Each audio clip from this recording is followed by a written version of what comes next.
I just had from them, as of May to date, is 1 million. Okay. Oh wow. Okay. It's 1 million, which includes the 250k recoup from last year. Okay. Can you please forward the email to us so we can triangulate that? Yeah. Yeah. So this needs to be revised to 8 million, or it's going to be even more higher? No, leave it as it is at the moment, because if you play around with the numbers, this is bottom up built, so I think you play around with it. The BU outlook is a top-down number, so that's just your view as a BU leader where you're going to end up. These ones. I mean, look, if you want to leave, I mean, there's so many moving parts at the moment. You know, it depends a lot on Annie being away, Daniel being away. We have a huge amount of proposals out, but they're not coming back. So okay. I'd rather be conservative at the moment. You're asking what I think is likely. I think it's likely to be 8 plus 1. So I think we're going to get to a total, including IP, of 9.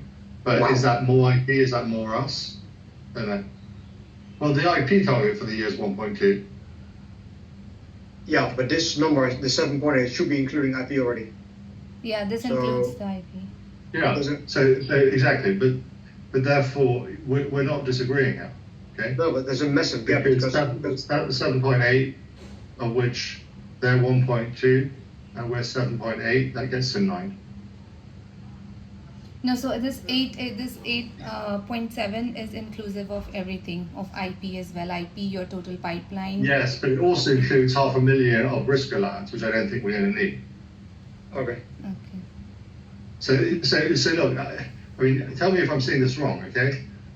Reasonably conservative, I'm saying 7.8. Reasonably conservative, they're saying 1.2. That gets us 7.8 plus 1.2 is 9, okay? Even if we only have half of that, we're still at plus, we're over 9. Because the BU outlook is not just benchmarking, this is benchmarking plus IP. Yeah. So the 7.7 is, sorry, it's 1.2. The reason why I'm pushing the case. Okay, in which case, if that's including IP, that's different. And I'm thinking 8. 8, okay. Yeah, I thought we were adding IP on top of that. No, it is everything together. Okay, I can change this to. Okay, then if that's the case, then leave it at 7.8. I think that's fine. I was only pushing if it's 7.8 to 9, which is a massive difference. But 7 to 8 to 8, I'm fine too. Yeah, that was assuming. Yeah. No, okay. I don't understand how that's the case. If we've already got 7.1 of our own numbers.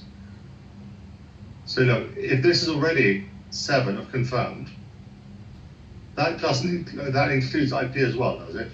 That includes that part of IP. It includes this number right now, but the number that you were mentioning was different than this, right? So this will change.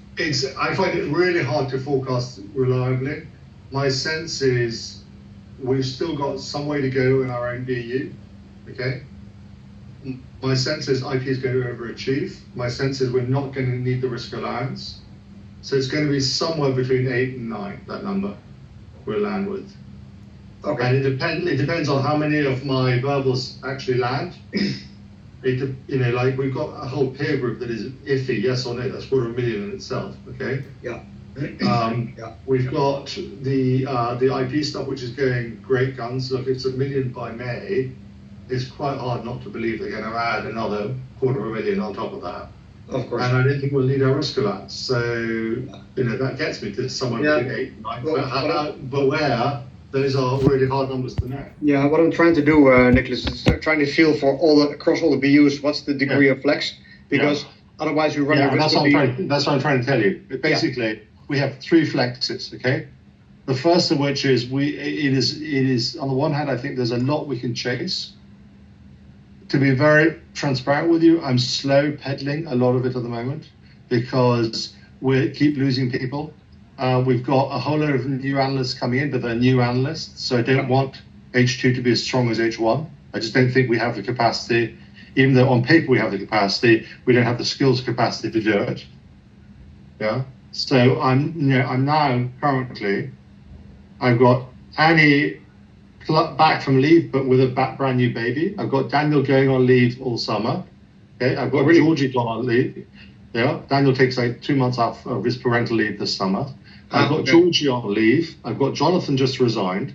Okay. What? So sorry, Jonathan. Yeah, okay, fine. That one's fine. So I've got zero senior managers. I've got zero managers. Yeah. Pranjal's just resigned, so I've moved from three senior managers. Sorry, from three senior managers.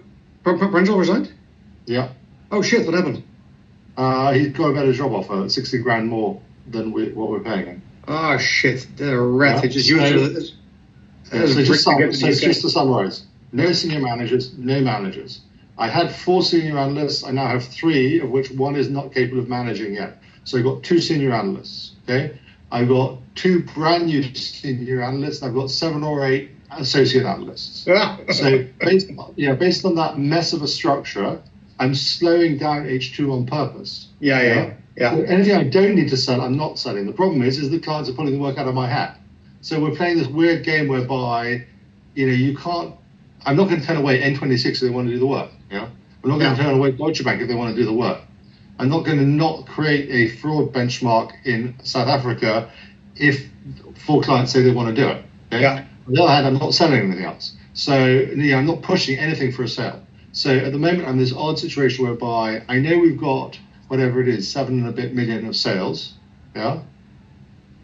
It's going to go up, but how much? It's a push me pull you. Okay. I'm fine with those. I'm fine with those trade-offs, Nicholas. But what I'm trying to do is that every BU has a bit of plus and minus, and trying to understand how much plus and minus everywhere. Yeah. Because I don't want to get. So I've got. So this one. One second, because I don't want to be too conservative, because then we can't invest. At the end of the year with fantastic performance, but again, we haven't invested enough. So that's why I'm trying to figure out what's the range of flex for you. So for you, somewhere between 7.8 and 8.5, if I read it. I think that's right. Conservatively, I think that's right. Okay. Okay, then let's use that as a range, Magna, and just see where we stand across the franchise. Yeah. I'm sorry to be difficult, but I think I can't give you better guidance than that at the moment. No, that's perfectly fine. But every BU has a similar range. Some are up, some are down. But that gives us a degree of confidence saying, are we going to pull the plug on now? Pull the trigger on more tech investments or not? Those are the decisions to be made over the next month or so. Yeah. Okay, good. This is very helpful, Nicholas. Magna, anything else that we need to get feedback on? No, I think for the booked work and the pipeline, John and Annie must have already gone through. But Nicholas, is there anything that you still want to highlight to us? No, the only thing I'd call out is I understand the risk allowance. I don't think we'll get there, but that's okay. Okay. Yeah. It's good to have that conservative thing up your sleeve. What I would suggest is as we get closer to the year end, it might be worth thinking about whether or not we really need that amount of risk allowance across all BUs. Oh, of course, yeah. And that's something that we monitor like a hawk. Honestly, the only reason I'd want to keep it is if we choose to massage the numbers.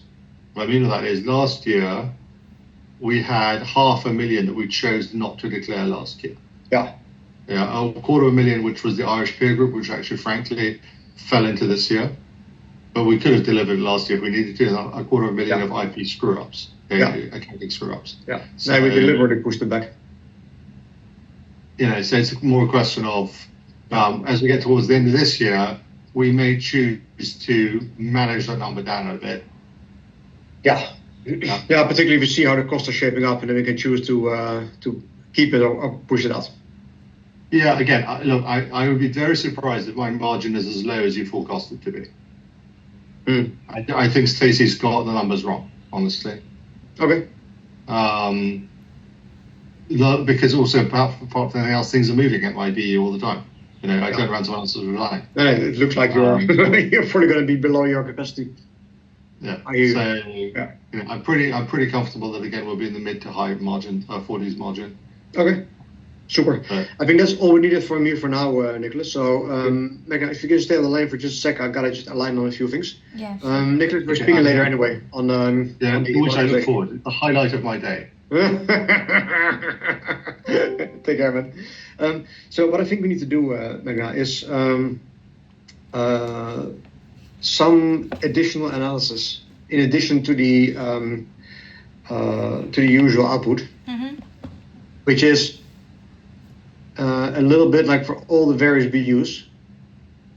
There's a formal forecast, and then there's a range from low to high. And that gives us a total here. Because the total here will be, I don't know, 46 or something. I For- cannot see. You're trying to show me something. Do you see Ah, my I can- whiteboard? I can see now. Yeah. Yeah. So the forecast officially is whatever 46, whatever comes out of it. Yeah. That can be as low as I don't know, maybe 46 is what we have high confidence on, but it can actually go to 48, or whatever it is, if everything goes right. So we just need to have that range for all the BUs. It can be a separate analysis. Then we then can see like, do we have space to invest or not? Okay. Yeah. So can you? I've got now here we got 7.8 to 8.5 as a range. So I think he put 7.8 for Western Europe, and then maybe 7.8 here, and there's 8.5 here. Yeah. Let's just lock those numbers, and then we can run the analysis globally where we can end up. Right. Maybe in the forecast file itself, we could have these columns with low and high, and then calculate the margin around I this. don't just really for- want to overcomplicate that thing too much. No, just for And our it's a- internal thing, maybe just to see where we land in terms It's of more between percentage. you, me, Russell, and Dave on where do we stand. I don't think it's a formal reporting to the BU leaders. Yeah. But it's an internal one that we say, what is our degree of confidence and can we afford to invest right now? Okay. Yeah? Yeah, makes sense. Super. That's all. Cool. Thank you so much for your Thank you. time. Bye bye. All right, take care. Bye.